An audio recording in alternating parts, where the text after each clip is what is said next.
ถือว่ามือวานนี่เนาะวานนี่กับทุกบ้านทุกบ้านทุกเมืองทุกแขวงเนาะ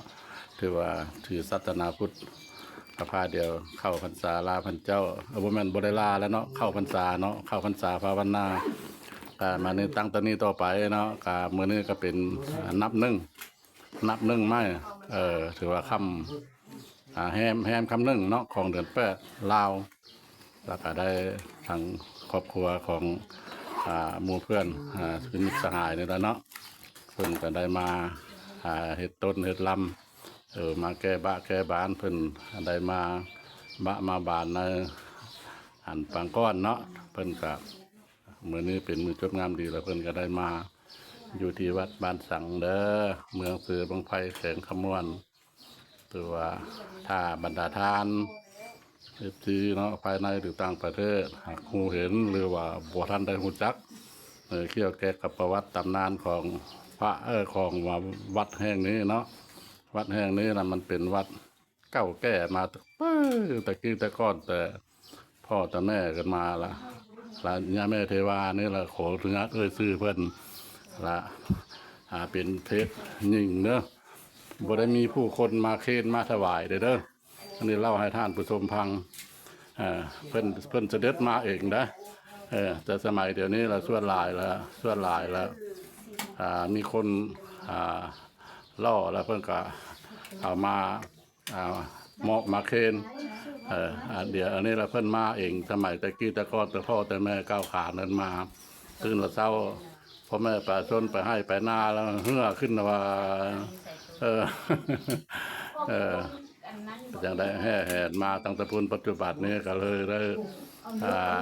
พาเดือกลับเดือไว้มีเอกลักษณ์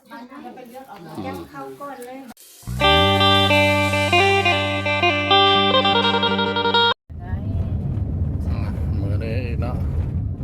มือนี้ก็เป็นมือเข้าพรรษาเนาะหลังจากเข้าพรรษาภาวนาแล้วกับผ้าแจ่มใสดีเนาะผ้าแจ้งทางพระบ้านพระล่อก็เลยสิไปทำบุญเนาะไปทำบุญอยู่ที่วัดบ้านสังเมืองเจบางไผ่แข่งขมวนเข้าพรรษาแล้วกับบริเวณอย่างน้อยเป็นทำบุญทำกุศลเนาะเมื่อวานนี้ก็ทุกคนก็ใจจิตใจจ่อเนาะตักบาตรญาติน้ำนี่แหละครับนี่แหละพักตุคงเนาะมาฮอดมาถึงแล้วได้มาฮอดมาถึงวัดแสนบ้านสังเด้อชื่อวัดและวัดแสนบ้านสังเมืองเซบางไผ่แขวงขมวนวัดนี้นะมันเป็นวัดที่ว่าเก่าแก่เนาะวัดในตำนานตั้งแต่ดึกดำบรรพ์เพื่อละแต่กี้มันก็เป็นเมืองกาสังชื่อเมืองหรือเมืองกาสังมันมีประวัติศาสตร์ตำนานมาด้วยเนาะแล้วก็ปัจจุบันนี้เพิ่นก็ยังได้อนุรักษ์รักษาอยู่พระละชื่อพระละเป็นพระผู้หญิงเด้อพระผู้หญิงชื่อเพิ่นละย่าแม่เทวาเป็นย่าแม่เทวาแต่ข้าวสมัยแต่กี้แต่ก้อนแต่สมัยพระบ้านพระล่อยังน้อยละศักดิ์สิทธิ์ใช่ไหมเป็นแบบว่า หายตัวไปได้บัดแล้วละเป็นลมเป็นผลมาแล้วหายจั่วไปเบิ่งอยู่สิมใหญ่ละโบเห็นละเห็นแต่แท่งเพิ่นนั่งบัดเพิ่นอยากมาเพิ่นก็มาเดี๋ยวนี้เรายังบ่ฮู้แล้วเพราะว่าสภาพอากาศมันเปลี่ยนแปลงไปแล้วเนาะอันนี้ละว่าให้ท่านผู้ชมฟังแต่พอบ้านปลาเลาะละอยู่บ้านนี่ละบ้านใกล้เคียงนี่ละใกล้ๆเดียวแล้วหูจักมัดความศักดิ์สิทธิ์ตะกี้เอาขับไปเบิ่งด้านในน้ำเดือดเนาะมื่อนี้ก็มาทำบุญทำกุศลปฏิมาอันนี้ละบะเนาะมาแก้ไงฮอดวัดฮอดวาแล้วเด้ออันนี้ละคือว่าวัดบ้านสังอันนี้มันเป็นอารามใหญ่พละก็อารามใหญ่โตโหฬารนะสิไปถามมาเนี่ยพ่อเพิ่นเนาะเพิ่น เพิ่นอยู่บ่เนาะเออเอออยู่ตื้อเนาะเข้าพรรษาลาพรรเจ้าเพิ่นบ่ได้ไปใส่ตื้อเนาะอืม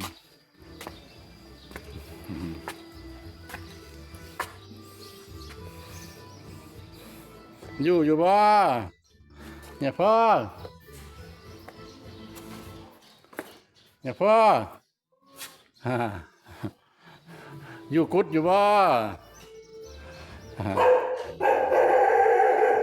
มาจะถามแค่ถามคนนะเออสบายดีสบายดีเนี่ยพ่อคือบาปกันอยู่วะโดยมาเวียงน้องเพิ่นเนี่ยโดยบ่เพิ่นออกมาหาหน่อยเด้อโดย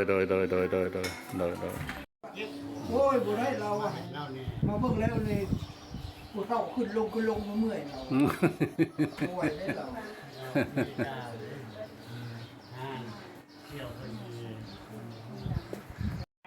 สักการะตังพุทธังอภิปูชยามาอะระหังสัมมาสัมพุทโธภะคะวาพุทธังภะคะวันตังอภิวาเทมิผมมาทำมาเจ้าคุณพระศรีรัตนตรัยคุณเกศสาปการพ่อแม่ครูบาอาจารย์พระเจ้าองค์แสนขน้อยพอออกสอไสยาวงอยู่บ้านเวียงวิไลเมืองทาเขตเขตขมวนเพิ่นอะไรมาขอเก็บบ้านนะพระเจ้าองค์แสนแนวก่อนเกี่ยวกับเงื่อนพักอาศัยนี่แหละมีคนปลอมแปลงเนาะอัดเอกสารอันหนังสืออันเล็กแล้วนะบอกกันมาขอบคุณคุณทำไปกลุ่มไปกองไปซอยไปโจ้อยู่เรียงกันนะปัจจุบันนี้เพิ่นกะได้ยังได้กับได้ชวนคืนเนาะเขาเจ้าครู น่ารักได้ผมฟังมาพัฒนานะแล้วมันแก้มาพูดเนาะโอ้เพิ่นได้ส่งคืนเลยเด้อกันเลยเด้อแล้วมันแก้มาพูดของพอสอไสยาวงนี่แหละในบ้านเวียงวิไลเนาะดินของเพิ่นก็อยู่เวียงจันทน์อยู่ตัวปัจจุบันนี้เนาะเพิ่นก็เขาเจ้าก็ส่งคืนเลยเด้อกันเลยเด้อโชคชาวเอาเนาะของไผกับของลาวอะไรด้วยความศักดิ์สิทธิ์บริสุทธิ์เนาะเพิ่นก็ส่งคืนบ่แม่นเจ้าของเพิ่นเนาะผู้เจ้าของเพิ่นมาถูกมาเท่าอะไรก็เอาให้เพิ่นก็ได้สมความมุ่งมั่นปรารถนาแล้วพอออกสอไสยาวงอยู่บ้านเวียงวิไลก็บ่ได้ลืมบุญลืมการมามาแก้บะเนาะมาแก้บะแก้บานอยู่ที่วัดที่ว่าศักดิ์สิทธิ์เก่าแก่อยู่ที่บัดสังเมืองเซบังไพเนาะการถ่ายทำให้ท่านผู้ชมมูเห็นดังเม็ดดังนวลก็สิพอประมาณนี้ละจากนี้ไปขออนุญาตเนาะนำFTภายในหรือต่างประเทศขอจบคลิปนี้ไว้เพียงเท่านี้ก็น่าจะพาท่านผู้ชมไปหูไปเห็นอีกหลายบ่อนคำว่าสบายดีสวัสดี